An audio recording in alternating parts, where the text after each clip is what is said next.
Грците и натаму се во очи и неверување по поплавите во кои загинаа најмалку 15 лица и оставија стотици семејства без домови.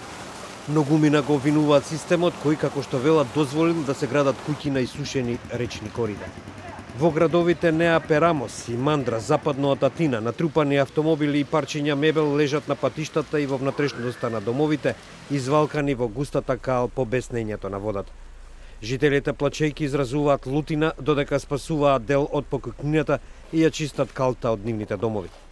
Грчки официјални представници изјавија дека ќе чекаат да се подобрат временските прилики за да почнат да ја утврдуваат штетата. Најмалку 4 се уште се вода за исчезнат. Повеќето од жртвите биле постари луѓе. Во Грција знамињата се спуштени на половина копје поради тридневната жалост што ја прогласи владата по поплавите. Експертите сметаат дека до ова нема да дошло ако се почитувале градежните стандарди. Двата града биле изградени по должината на еден стар автопат кој ја поврзува Латина со градот Коринт на Пелопонес. Изградбата на куќи се поблиску до автопатот придонесе за блокирање на некои потоци и речни текови. Локалните жители се разочарани и огорчени. Еден од нив, Јанис, вели: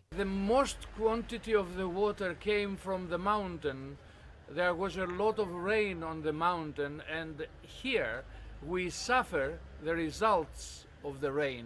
Николао Статос пак додава: Και καταστραφήκανε παντελώς. Και από πρόπερση που είχε γίνει πάλι κάτι, ήρθαν εδώ, μας πήραν, καταγράψαμε αιτήσεις, τα πάντα. Το αποτέλεσμα ήταν 0, δεν έχουμε πάρει τίποτα. Καμία βοήθεια. Οπότε, τι να πεις και τι να κάνεις, αλλή μόνο μας.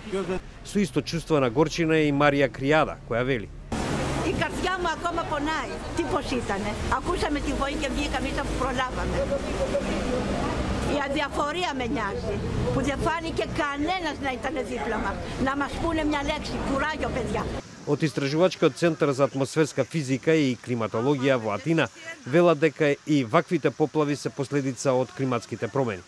Се разбира дека државата не беше подготвена, но не можеме да се надпреваруваме со природата, вели раководителот на центарот Христос Зеферос, додавајќи: треба да бидеме подготвени на почести вакви појави.